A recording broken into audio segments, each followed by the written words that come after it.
Halo pemirsa Auto Driver, ketemu lagi sama saya Haryawan Arif dan kita akan melakukan pengetesan mobil double cabin keluaran Nissan yaitu di All New NP300 Navara.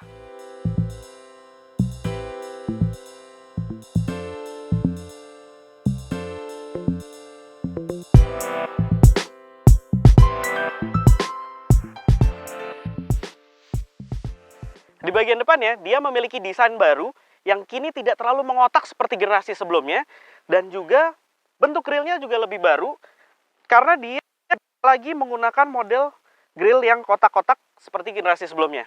Dia tetap menggunakan grill, ada aksen grill pemisah, namun ini adalah ciri khas dari Navara sepertinya yang dibuat oleh Nissan.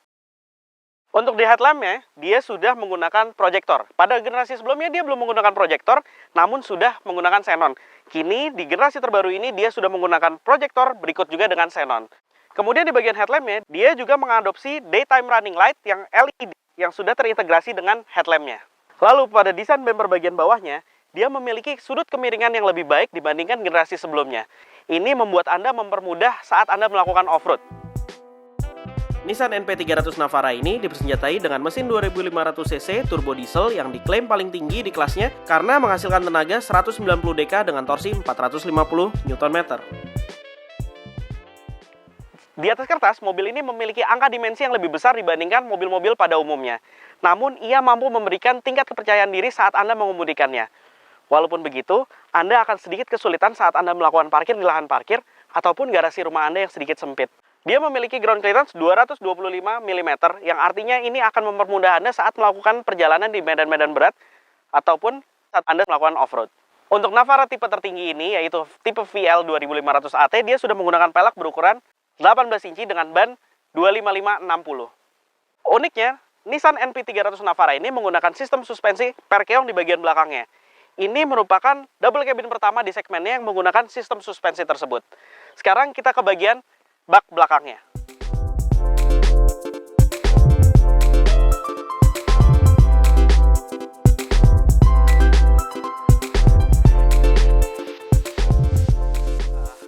Dia memiliki keunikan pada desain bagian belakangnya karena Anda bisa melihat di sini Navara ini memiliki seperti yang biasa kita sebut sebagai ducktail atau spoiler yang merupakan satu-satunya pada mobil double cabin.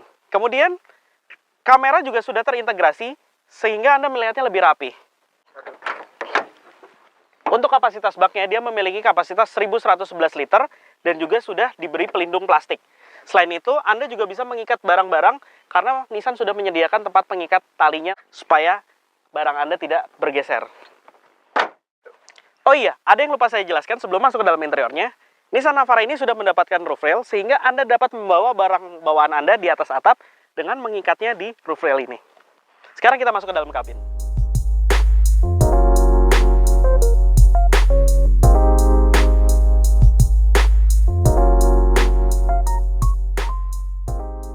Sekarang saya sudah berada di dalam kabin Nissan Navara ini.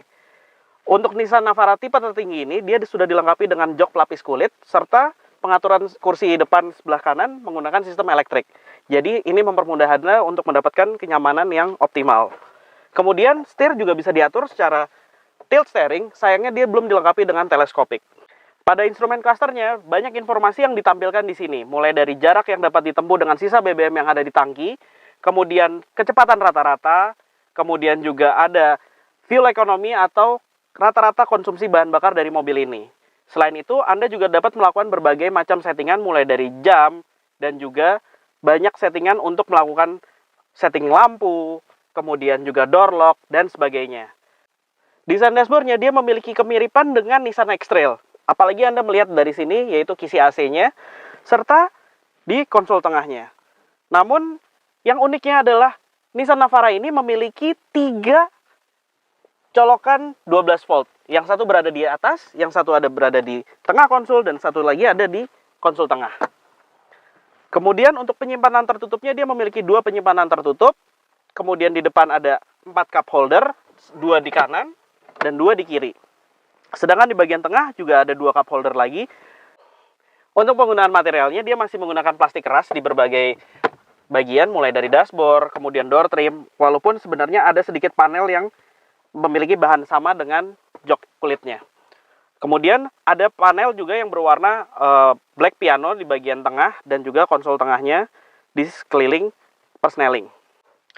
Dia juga dilengkapi dengan spion tengah yang dapat meredup saat Anda mendapatkan sinar langsung dari belakang. Jadi otomatis ini tidak menyilaukan Anda saat melihat ke spion. Kemudian di bagian tengah ini ada juga switch pengatur untuk merubah sistem penggerak. Mulai dari 2-wheel drive, 4-wheel drive, dan juga 4-low. Uniknya lagi, dia juga menggunakan sistem AC sudah pencet, namun untuk pengaturan blower dan juga pengaturan temperaturnya masih dengan sistem putar. Ada 3 slot kosong di sini yang mungkin ini adalah option yang tidak masuk untuk pasar Indonesia. Kami tidak mengetahuinya apa saja option yang ada untuk di slot kosong ini. Untuk audionya, dia memiliki head unit dengan layar sentuh berukuran 7 inci yang merupakan head unit aftermarket, dengan fitur-fitur seperti pemutar CD, kemudian radio, serta iPod, USB, dan juga fitur Bluetooth. Sayangnya dia sebenarnya memiliki fitur navigasi, namun fitur navigasi ini tidak bekerja pada head unit ini. Mungkin Anda harus menambahkan sebuah modul khusus untuk mengaktifkan fitur navigasinya. Untuk mempermudah Anda mengakses fitur USB dan juga AUX, Nissan menyediakan colokannya ini di bagian konsol tengah. Sekarang kita pindah ke kabin bagian belakang.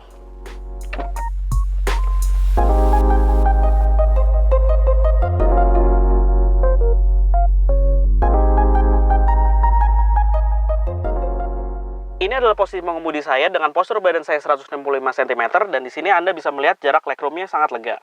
Selain itu, untuk headroomnya pun Anda bisa melihat juga bahwa di sini Anda mendapatkan headroom yang baik juga. Sayangnya, dia memiliki jok bagian bawah yang tidak menopang kaki secara sempurna, sehingga ini akan mengganggu Anda saat melakukan perjalanan. Anda bisa merasa pegal. Selain itu, sandarannya juga tergolong tegak karena mengingat mobil ini adalah sebuah double cabin, sehingga Anda tidak bisa melakukan proses reclining. Uniknya, di bagian tengah ini juga ada AC, namun sebenarnya AC ini hembusannya tidak terlalu efektif untuk penumpang kabin bagian belakang. Malahan hembusan angin dari kabin bagian depan yang lebih efektif untuk penumpang di belakang. Di belakang juga terdapat sebuah cup holder yang bisa menampung 2 botol minuman berukuran besar, namun dia tidak dilengkapi dengan armrest. Untuk fitur keselamatannya, dia memiliki seatbelt 3 titik di bagian belakang, serta juga seatbelt 2 titik untuk penumpang di bagian tengah. Bagaimana impresi berkendara dari mobil double cabin ini? Mari kita cari tahu. Nissan Navara NP300 ini sudah dilengkapi dengan sistem parkeong seperti yang saya sebut sebelumnya. Ini merupakan satu-satunya di segmennya sebuah double cabin menggunakan sistem suspensi tersebut. Ini jelas kenyamanan tercipta dengan karakter yang berbeda jika dibandingkan dengan double cabin yang menggunakan sistem pair down. Bisa dibilang kenyamanannya ini setara seperti sebuah SUV seutuhnya. Namun sayangnya saya merasa suara mesin masuk ke dalam kabin ini juga dapat dirasakan pada generasi Navara sebelumnya. Saya tidak mengerti, padahal saat berdiri di samping mobil ini, mesin diesel ini tidak menghasilkan suara yang berisik. Namun entah kenapa suara mesin diesel ini masuk ke dalam kabinnya. Nissan NP300 Navara ini diklaim memiliki tenaga yang paling besar di kelasnya. Untuk itu, saya sudah melakukan pengetesan dan hasilnya akselerasi dari mobil ini 0-100 km per jam dalam waktu 10,4 detik yang saya tes menggunakan Race Logic berbasis GPS. Bagaimana dengan konsumsi bahan bakarnya? Ya, saya juga lakukan pengetesan sebelum video ini dibuat dan hasilnya dia mampu mencatatkan 12,5 km per liter untuk pemakaian dalam kota, sedangkan untuk pemakaian di tolnya dia mampu mencatatkan 16,8 km per liter. Sepertinya konsumsi BBM yang baik itu didapatkan juga berkat transmisi otomatis 7 percepatannya. Itulah yang membuatnya selalu berada di putaran mesin yang optimal. Berbeda dengan Hilux dan Triton yang hanya menggunakan transmisi otomatis 5 percepatan. Sekarang kita tes yuk bermain tanah, mengingat mobil ini memiliki sistem 4-wheel drive.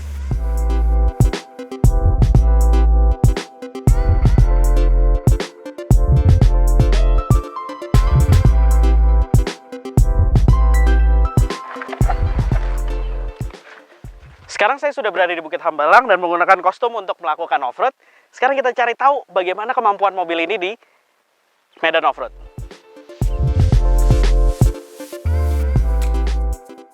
Mengingat ban yang dilengkapi pada Nissan NP300 Navara ini bukan berspesifikasi untuk off-road, maka sebaiknya Anda mengurangi tekanan angin bannya agar mendapatkan traksi lebih baik saat melakukan off-road.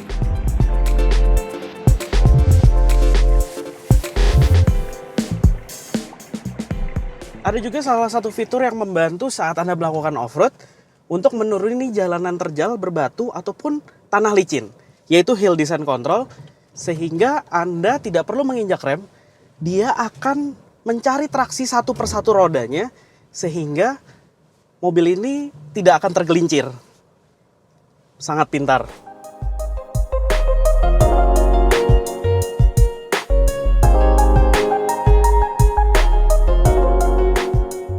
Sensasi saat off-road menggunakan double cabin dengan sistem suspensi per keong di bagian belakang benar-benar terasa membuatnya berbeda karena terasa lebih nyaman dibandingkan double cabin biasanya.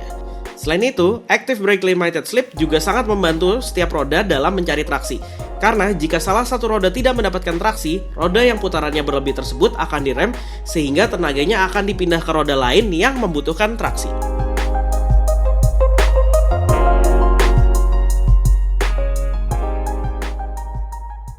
Jadi, jika Anda mencari sebuah double cabin yang memiliki tingkat kenyamanan yang baik dan juga memiliki tenaga yang paling melimpah, Navara NP300 ini adalah pilihannya. Namun, memang ia memiliki bandrol harga yang paling mahal dibandingkan dengan rival-rivalnya. Seperti yang saya tes ini, dia memiliki harga Rp446.600.000 dalam keadaan off the road. Sekian review kami tentang NP300 Navara ini. Jangan lupa like video ini jika Anda menyukainya. Jangan lupa juga subscribe ke channel Auto Driver. Oh iya, jangan lupa juga isi komen di bawah jika Anda memiliki masukan untuk kami. Main juga ke website kami di www.autodriver.com. Terima kasih atas atensinya, mohon maaf apabila ada kesalahan. Sekian dan terima kasih.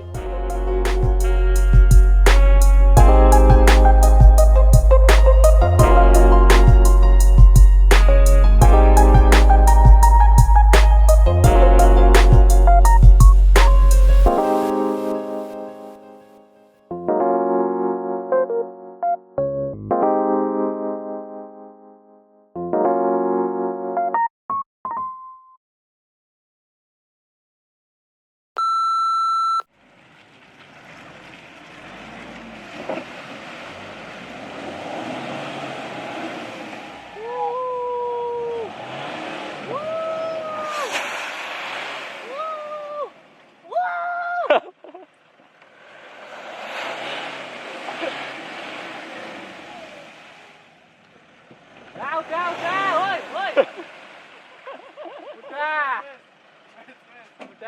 Udah ya.